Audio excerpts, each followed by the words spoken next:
السلام علیکم ورحمۃ اللہ وبرکاتہ۔ اللہم صلی وسلم علی نبینا محمد۔ رجب اسلامی کیلنڈر کے حرمت والے مہینوں میں سے ایک مہینہ ہے جسے رجب المرجب بھی کہتے ہیں۔ اللہ تعالیٰ کا قرآن پاک میں ارشاد ہے، سورۃ توبہ کی آیت نمبر 36 ہے، بے شک مہینوں کی گنتی اللہ کے نزدیک اللہ کی کتاب میں 12 مہینے ہیں۔ جس دن اس نے آسمانوں اور زمین کو پیدا کیا، ان میں 4 حرمت والے مہینے ہیں۔ یہی سیدھا دین ہے، سو ان میں اپنی جانوں پر ظلم نہ کرو۔ رسول اللہ صلی اللہ علیہ وآلہ وسلم نے فرمایا، سال 12 مہینوں کا ہے، جن میں سے 4 حرمت والے ہیں، 3 آگے پیچھے آتے ہیں، ذوالقعدہ، ذوالحجہ اور محرم، اور رجب وہ ہے جو جمادی الثانی اور شعبان کے درمیان میں آتا ہے۔ یہ صحیح بخاری کی حدیث ہے، 3197 اس کا نمبر ہے۔ عربی میں رجب کا معنی ہے تعظیم کرنا، یعنی کہ عظمت والا۔ اسلام سے قبل دور جاہلیت میں قتل و غارت عربوں کا مشغلہ تھا، لیکن جب حرمت والے مہینے آتے تو ہتھیار اتار دیتے تھے۔ لہٰذا رجب کے بارے میں عرب کہا کرتے تھے کہ یہ تیروں سے پھل الگ کر دینے والا مہینہ ہے۔ دور جاہلیت میں عرب حرام مہینوں کا احترام کرتے تھے، خصوصاً رجب کے مہینے کا، اور عرب اس مہینے میں جنگ نہیں کرتے تھے اور بتوں کے نام پر جانوروں کی قربانی کیا کرتے تھے۔ لیکن اسلام نے اس مہینے میں کسی خاص عبادت کا حکم نہیں دیا، تاہم گزرتے ہوئے وقت کے ساتھ عبادات کے مختلف طریقے رواج پا گئے ہیں۔ بعض لوگ اس ماہ میں خصوصی نماز صلاۃ الغائب پڑھتے ہیں۔ رجب کی پہلی جمعہ کی رات کو 12 رکعت 6 سلام کے ساتھ پڑھی جاتی ہیں، جس میں سورۃ الفاتحہ کے بعد سورۃ القدر 3 مرتبہ اور سورۃ الاخلاص 12 مرتبہ پڑھی جاتی ہے۔ یہ بدعت 4 صدی ہجری میں شروع ہوئی، جس کی کوئی بھی اصلیت نہیں ہے۔ علماء نے اجماع کے ساتھ اس نماز کو من گھڑت قرار دیا ہے۔ 27 رجب کو رات گزار کر عبادت کرنے اور دن کو روزہ رکھنے کی بھی بہت اہمیت دی جاتی ہے۔ اس کی نسبت واقعہ معراج سے کی جاتی ہے، حالانکہ نبی کریم صلی اللہ علیہ وآلہ وسلم نے اپنی زندگی میں واقعہ معراج کے بعد اس رات کسی خاص عبادت کا نہ تو اہتمام کیا، نہ ہی نبی کریم صلی اللہ علیہ وآلہ وسلم کے قول یا عمل 27 رجب کی شب خصوصی عبادت کے بارے میں ملتا ہے۔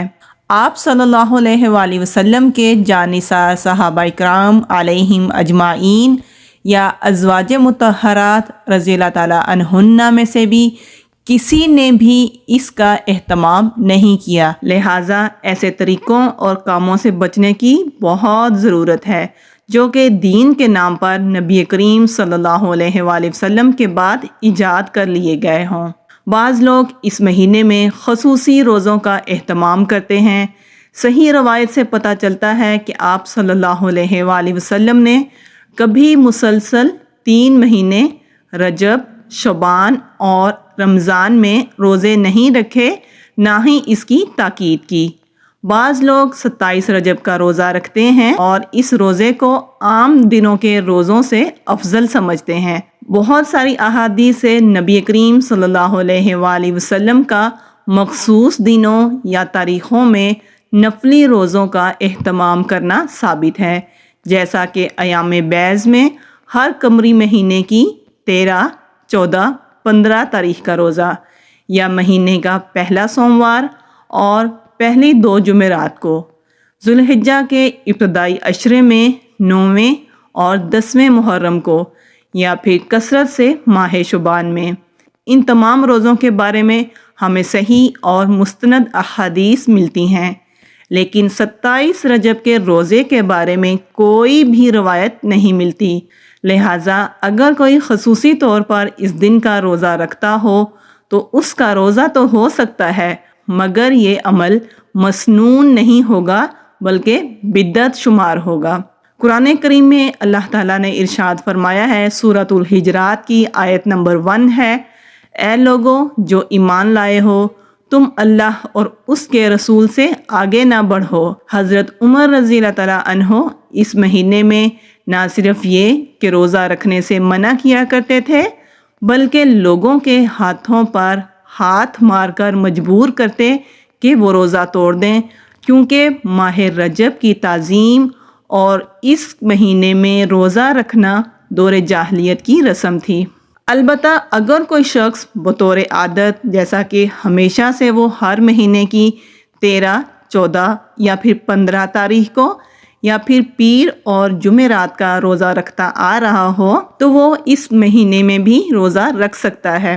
کچھ لوگ خصوصی طور پر اس مہینے میں عمرہ کا بھی اہتمام کرتے ہیں، جبکہ قرآن اور احادیث سے اس بات کا کوئی بھی ثبوت نہیں ملتا کہ آپ صلی اللہ علیہ وآلہ وسلم نے اس مہینے میں عمرہ ادا کیا ہو، بلکہ حضرت عائشہ رضی اللہ تعالیٰ عنہ نے ایک موقع پر اس کی تردید بھی کی۔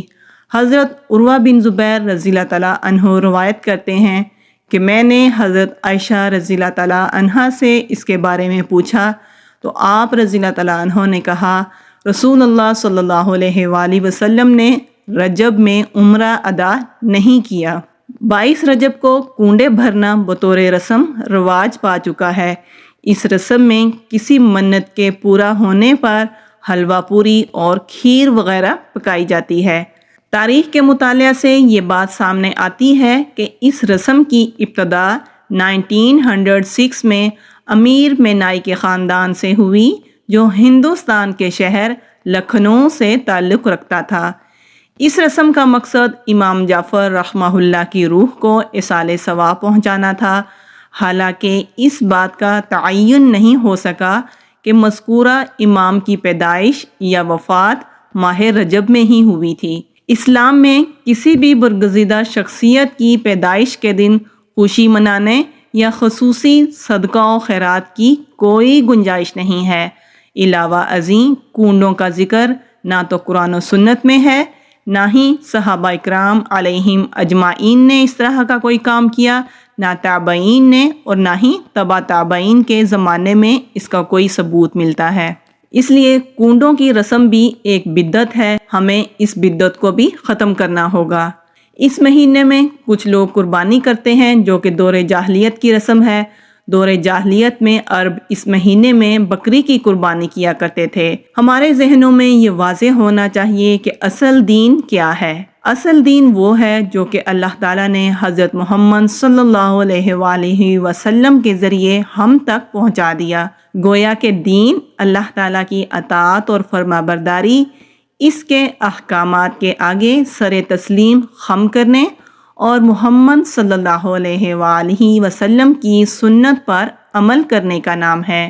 ارشاد ربانی ہے، سورۃ المائدہ کی آیت نمبر 3 ہے، آج میں نے تمہارے لیے تمہارا دین کامل کر دیا اور تم پر اپنی نعمت پوری کر دی اور تمہارے لیے اسلام کو دین کی حیثیت سے پسند کر لیا۔